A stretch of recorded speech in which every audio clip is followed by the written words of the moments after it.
안녕하십니까. 대한민국 최고의 강연 최강 1교시에서 강연을 맡은 법학자 이국운입니다. 저는 경상북도 포항의 한동대학교에서 헌법과 법사회학을 가르치고 있습니다. 오늘은 1948년 7월 12일에 제정이 되고 17회에 공포되었던 대한민국 헌정사를 되돌아보는 기회를 마련하고자 합니다. 오늘 제 강연이 대한민국이라는 민주공화국 프로젝트의 취지와 내용을 함께 이해하고 앞으로의 진로를 모색하는 데 작은 디딤돌이 되었으면 하는 마음이 간절합니다. 그래서 오늘 강연의 주제는 쉽게 듣는 대한민국 헌정사입니다.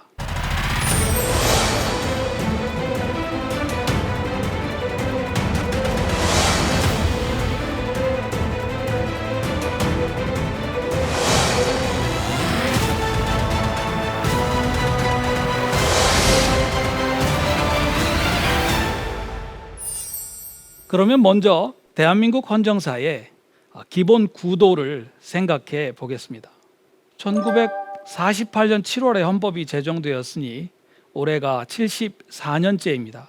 이 기간을 통틀어서 대한민국 헌법에는 모두 9번의 변화가 있었습니다. 이렇게만 봐도 현행 헌법, 1987년에 만들어진 현재의 헌법이 대한민국 헌정사의 분수령이 된다고 하는 것은 명백하다고 말씀드릴 수 있겠습니다. 앞부분 39년 동안은 헌법 제정을 포함해서 모두 10차례나 헌법에 변동이 있었습니다. 이것은 거의 4년에 한 번씩 헌법이 바뀐 꼴인데 1987년에 만들어진 현행 헌법은 35년째 효력을 유지하고 있기 때문입니다. 물론 최근 한국 사회에는 헌법 개정이 너무 어렵다 라는 이야기가 나올 만큼 현행 헌법의 개정 요구가 두드러지고 있기는 합니다. 현재의 헌법 이전의 헌정사를 살펴보면 누구라도 뭔가 대한민국 헌정을 불안정하게 만든 요인이 있지 않았을까 짐작할 수가 있을 것 같습니다. 네, 그렇습니다. 바로 한국 전쟁입니다. 잘 아시듯이 재헌헌법은 아직 남과 북이 한국 전쟁을 치르기 전에 만들어졌습니다. 따라서 9차례에 걸친 대한민국 헌정사의 헌법 개정 경험은 어쩌면 한국 전쟁이 남긴 아픈 흔적이라고 말할 수도 있을 것 같습니다. 자유민주주의를 내걸었던 대한민국이라고 하는 민주공화국 프로젝트는 출범한 이후에 극악한 전쟁을 겪어야 했습니다.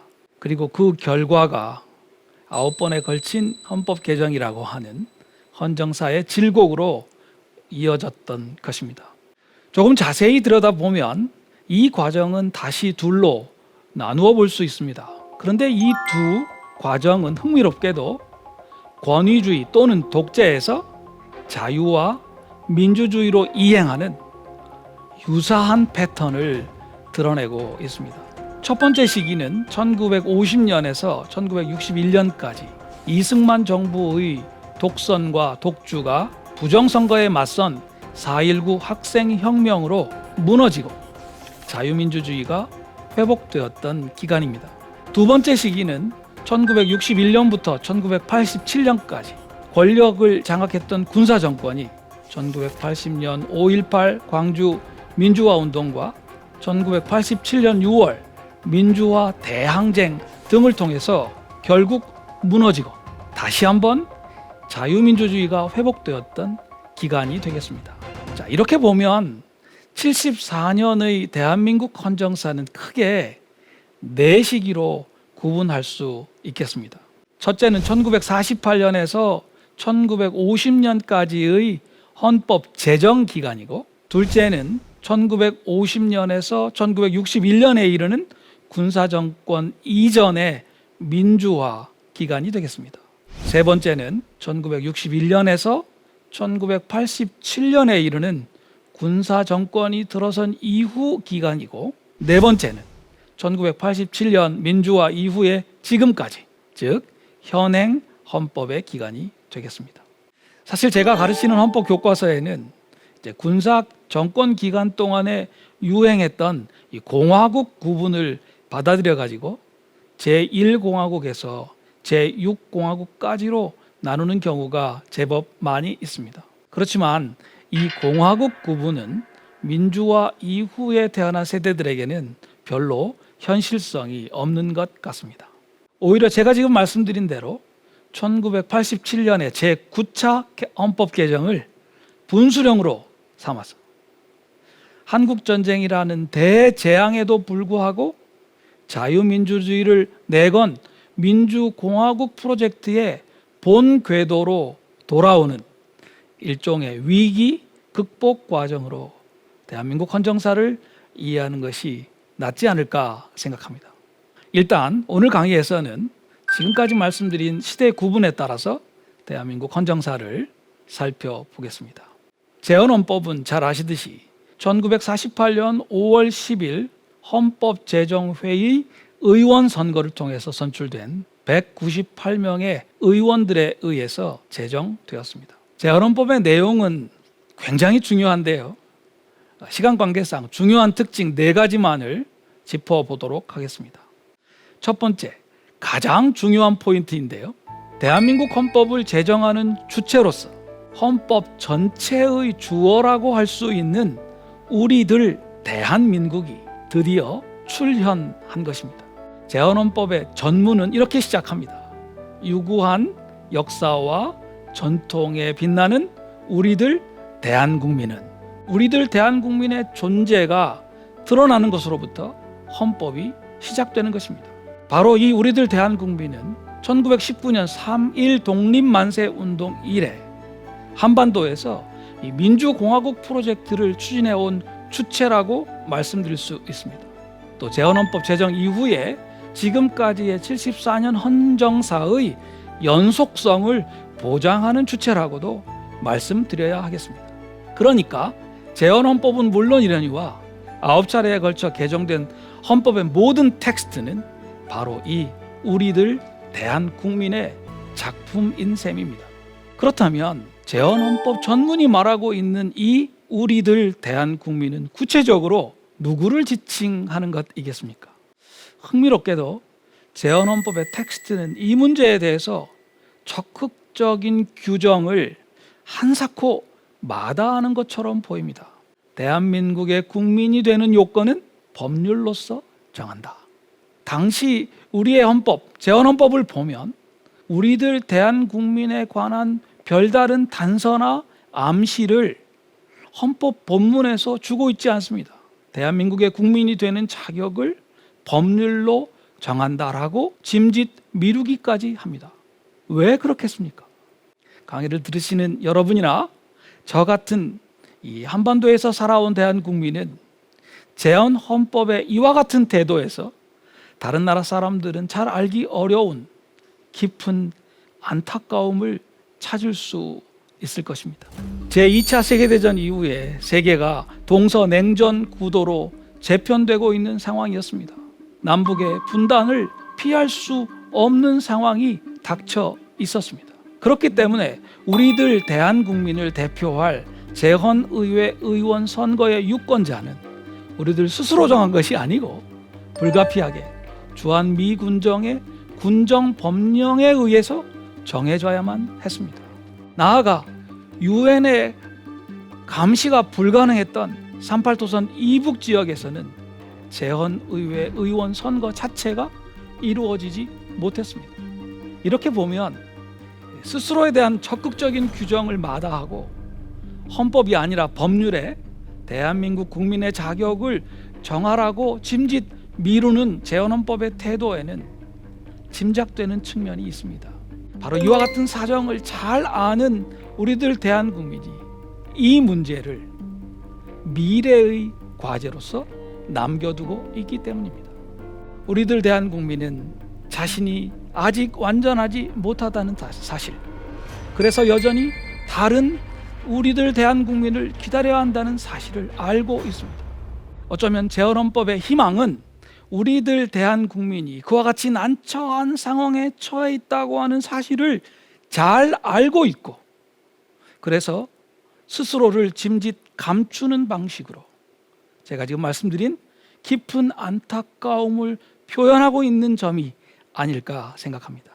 바로 이 깊은 안타까움을 먼저 알아채고 그 상처를 함께 보듬고 같이 울고 그 눈물을 닦아줄 우리들 대한국민에 의해서 재헌헌법에 그림자로 새겨진 이 역사의 상처가 치유될 수 있을 것입니다. 우리들 대한국민은 바로 이와 같은 안타까움을 안고 민주공화국 프로젝트를 시작합니다. 재헌헌법은 기본권 보장, 권력의 분립, 법치주의, 그리고 헌법 자체의 규범력 확보를 하기 위한 여러 제도들을 두루 갖추고 있습니다. 이 제도들 가운데 특히 두드러지는 내용을 살펴보겠습니다. 한눈에도 두드러지는 것은 재헌헌법의 기본권 목록 가운데 사회경제적 평등의 중요성이 매우 두드러지고 있다고 하는 점입니다. 신분제도와 같은 봉건적인 불평등 구조가 재현되는 것을 엄금하겠다고 하는 의지도 드러나고요. 재산권의 행사를 공공복리에 적합하도록 요구하는 데서도 그 의도가 드러납니다. 하지만 더욱 분명한 표현은 교육과 노동 그리고 사회보장에 관한 획기적인 보장을 재헌헌법이 하고 있다고 하는 것입니다. 적어도 초등교육은 의무적이며 무상으로 한다. 여자와 소년의 근로는 특별한 보호를 받는다. 영리를 목적으로 하는 사기업에 있어서는 근로자는 법률의 정하는 바에 의해서 이익의 분배에 균점할 권리가 있다라는 유명한 조항. 노령, 질병, 기타 근로능력의 상실로 인해 생활 유지의 능력이 없는 자는 법률에 정하는 바에 의해 국가의 보호를 받는다 라는 조문 등이 그 예로 짚어질 수 있겠습니다.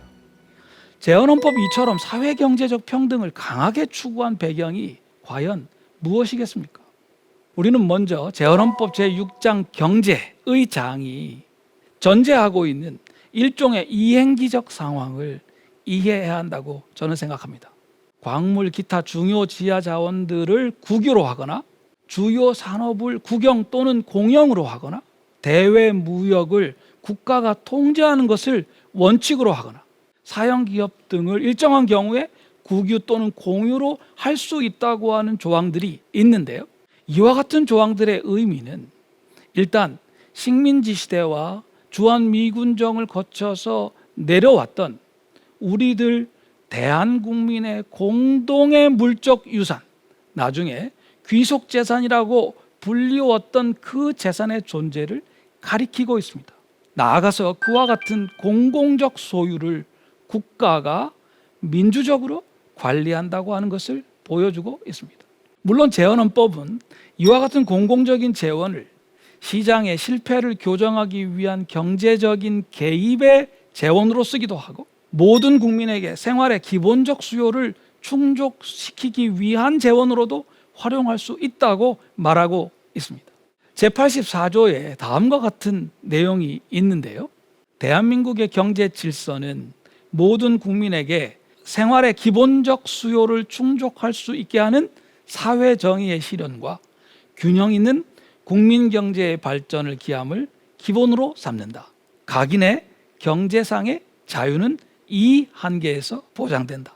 바로 이 내용이 사회 경제적 평등을 추구하는 재헌헌법의 특징을 잘 보여주고 있습니다. 자, 이제 재헌헌법의 세 번째 특징을 한번 생각해 보시지요. 이것은 사회경제적 평등을 어떻게 추구할 것이냐, 그 추구하는 통치 권력을 어떻게 구성하느냐의 문제입니다.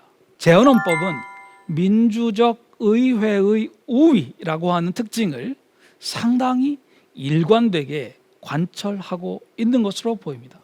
우선 재헌헌법은 재헌의회가 1948년 7월 17일 현재 우리들 대한국민의 헌법 제정 권력을 대의할 수 있는 유일한 기구라고 하는 사실을 스스로 확인하고 있습니다. 이 국회는 전국적을 대표한 국회이며 중앙정부임을 이해 또한 공고하는 바입니다. 그래서 재헌의회는 스스로 2년의 임기를 부여해서 재헌의회이면서 동시에 재헌헌법에 의한 국회의 역할을 떠맡고 있습니다. 나아가서 재헌국회는 이 헌법에 의한 국회의 권한을 통상적인 입법 권한의 범위를 넘어서서 헌법 개정도 재적 의원 3분의 2 이상의 찬성으로 할 수 있도록 하고, 반민족 행위자의 처벌이나 토지 개혁이나 귀속 재산 불화와 같은 일종의 헌법적 법률을 제정할 권한도 부여하고 있습니다. 나아가서 통상적인 권력 구조를 보더라도 민주적 의회의 우위가 체계적으로 관철되고 있습니다. 모든 입법권은 국회에 부여되어 있고, 예외적으로 대통령이 긴급 입법권을 발동하는 경우에도 국회의 사후 승인을 반드시 받도록 하고 있습니다. 예산이나 재정 문제 등에 관해서도 의회가 광범위한 권한을 가지도록 하고 있고, 정부의 수장인 대통령과 그 제1순위 권한 대행권자인 부통령도 국회에서 선거하도록 하고 있습니다. 재헌의회에는 국무총리 제도가 있었는데요. 이 국무총리를 대통령이 국회의 승인을 받아서 임명하도록 하고, 대통령이 국무위원들을 임명한 뒤에도 합의체 의결 기구인 국무원을 조직해서 정부의 권한을 행사하도록 하고 있었습니다. 자, 이제까지 말씀드린 재헌헌법의 특징들에 비교해서 볼 때 제가 말씀드리는 네 번째 특징은 조금 식별하기가 어렵습니다. 왜냐하면 이 특징은 민주적 의회의 우위를 통해서 사회경제적 평등을 추구하려는 선택에 불가피하게 따라붙는 것이기도 하기 때문입니다. 저는 이 문제를 헌법 보장의 엘리트화라고 부르고자 합니다. 헌법 보장이란 헌법 규범의 실효성을 확보하기 위해서 헌법 스스로 제도를 마련하는 것을 일컫는데요. 재헌헌법은 바로 이 헌법 보장을 엘리트들에게 맡기고 있습니다. 이 점은 크게 두 측면에서 살펴볼 수가 있겠는데요. 먼저는 지방자치에 관해서입니다. 재헌헌법은 지방자치를 헌법적인 제도로 마련하고는 있습니다만은 지방자치단체의 자치 규범이 국가의 법령, 즉 국회가 만드는 법률은 물론이러니와 정부의 명령이 정한 범위 안에서만 그 효력을 가진다, 이렇게 선언을 하고 있는 것입니다. 풀뿌리 민주주의에 기초한 공간적인 권력 분립은 민주공화국 프로젝트의 본질입니다. 그런데 이 재헌헌법의 선언은 대한민국이 대단히 중앙집권적인 국가의 모습으로 출발한다고 하는 것을 의미하고 있습니다. 이후에 대한민국 헌정사에서 중앙집권주의는 일종의 고질병으로 작용해오고 있는데요. 재헌헌법은 오히려 이것을 강조하는 모습을 보여주고 있습니다. 두 번째로, 재헌헌법은 사법권을 법관으로서 조직되는 법원에 맡기고, 배심제도나 참심제도처럼 사법 과정에 국민이 참여하는 제도를 일절 배제하고 있습니다. 이와 같은 태도는 헌법 규범의 실효성 보장을 한마디로 법률가들에게 맡기려는 것이다, 이렇게 말할 수도 있습니다. 헌법에 직접 나오지는 않습니다만 잘 아시는 대로 수사권과 수사지휘권, 기소권과 불기소권, 공소유지권, 형집행권 등 형사사법 절차의 모든 공권력을 법률가인 검사에게 집중시킨 것도 마찬가지 태도라고 할 수 있겠습니다. 자유민주주의를 법률가에게 지키라고 한다는 의미에서 이것은 일종의 법률가 수호자주의다, 이렇게 말씀드릴 수 있겠습니다. 이처럼 재헌헌법은 지방자치를 최소화하고 법률가에게 헌법 수호의 의무를 맡기는 방식으로 헌법 보장의 엘리트화를 제도화하고 있다고 생각합니다. 그렇기 때문에 우리들 대한국민은 민주적 의회에 대한 선거를 통해서만 정치적 의사를 표현할 수 있었던 것 같습니다. 헌법 개정을 포함해서 모든 입법권과 대통령의 선출권을 포함한 인사권의 핵심을 민주적으로 구성된 의회가 가지고 있고, 행정과정이나 사법과정에 대한 국민 참여가 일체 불가능하고, 국민투표, 국민발안, 국민소환 같은 직접민주주의 제도도 마련되어 있지 않았기 때문입니다. 게다가 앞서 말씀드렸듯이 풀뿌리 민주주의 역시 법령의 범위 내로 제한되고 있었습니다. 그렇기 때문에 만약 어떤 이유가 되든지 간에 민주적인 의회가 우리들 대한국민의 정치적 신뢰를 상실하게 된다면 재헌헌법의 권력 구조는 뿌리가 흔들릴 가능성이 있었습니다. 그리고 바로 이 가능성은 민주적 의회의 우위에 도전하는 여러 정치 세력들에게 언제든 활용 또는 악용될 수 있었습니다. 재헌의회는 스스로의 결정으로 이 헌법에 의한 국회의 역할을 담당하기로 하면서 민주적 의회의 우위를 통해서 사회 경제적 평등을 추구하는 과제를 스스로 떠맡았습니다. 재헌의회가 대한민국의 제1대 국회가 되었던 것이고, 따라서 헌법 제정을 포함해서 재헌 국회의 행위에 대한 우리들 대한국민의 평가는 2년 뒤인 1950년 5월 30일 제2대 국회의원 총선거까지 미뤄질 수밖에 없었던 것입니다. 바로 이 기간에 재헌국회는 이승만 박사를 대통령으로 선출한 것에서 시작해서 새로운 국가기구의 인적 구성을 마무리했습니다. 또 반민족 행위자 처벌법이나 국가보안법과 같은 비상입법을 제정했고, 논란을 많이 겪었습니다만 농지개혁법과 귀속재산처리법을 입법해서 시행했습니다. 그래서 이 모든 작업이 끝난 뒤에 벌어진 제2대 국회의원 총선거는 헌법 제정 기간의 총 결산인 동시에 재헌 국회의원들에 대한 일종의 신임 투표의 성격을 가질 수밖에 없었던 것입니다. 그러면 그 결과는 어떠했을까요? 1950년 5월 30일 총선거의 결과는 두 가지로 요약할 수 있을 것 같습니다. 먼저 우리들 대한국민은 재헌국회의 헌법 제정 결과를 사후 추인했다고 말씀드릴 수 있겠습니다. 하지만 그 과정을 주도했던 재헌국회의원들에 대해서는 거의 완전한 물갈이를 이뤄냈다고도 말씀드릴 수 있겠습니다. 재헌국회의원들 많은 분들이 새로 출마를 하셨습니다만 그 중에 오로지 31명만이 재선되었고, 새로 당선된 무소속 의원들 가운데는 조소황, 안재홍, 원세훈 등 2년 전에 재헌의원 선거에 참여하지 않았던 중도파 인사들이 많이 포함되어 있었기 때문입니다. 만약에 재헌헌법이 원래의 초안대로 의원 내각제 정부 형태를 가지고 있었다면 1950년 5월 30일의 총선거는 당연히 정권 교체를 갖고 왔을 겁니다. 재헌헌법은 추인하되 통치 권력을 행사할 인물과 세력을 바꾸겠다라고 하는 것이 우리들 대한국민의 정치적 의사였던 것입니다. 그러나 대단히 유감스럽게도 이와 같은 의사는 제대로 관철될 수가 없었습니다. 그 이유는 크게 세 가지인데요. 첫째는 1950년 6월 19일에 시작된 제2대 국회가 그 조직을 채 완료하기도 전에 한국전쟁이 발발했기 때문입니다. 이로써 통상적인 권력기구를 통해 이행기적인 과제를 수행하려던 재헌헌법의 그 대전제가 무너졌고, 이를 대신해서 집단적인 생존을 가장 중요한 목표로 내세우는 전시 긴급정부 체제가 수립될 수밖에 없었습니다. 두 번째로 이 과정에서 1950년 5월 30일 총선거에 나타냈던 우리들 대한국민의 정치적 의사가 왜곡될 수밖에 없었습니다. 국회의원들 중에 많은 수가 피살, 납북, 실종되셨고, 이런 상황에서 제2대 국회는 당분간 전시 긴급정부 체제 아래서 위축된 역할을 수행할 수밖에 없었던 것입니다. 세 번째는 전시 긴급정부 체제의 수립을 통해서 이승만 대통령의 권력이 극적으로 강화되었던 것입니다.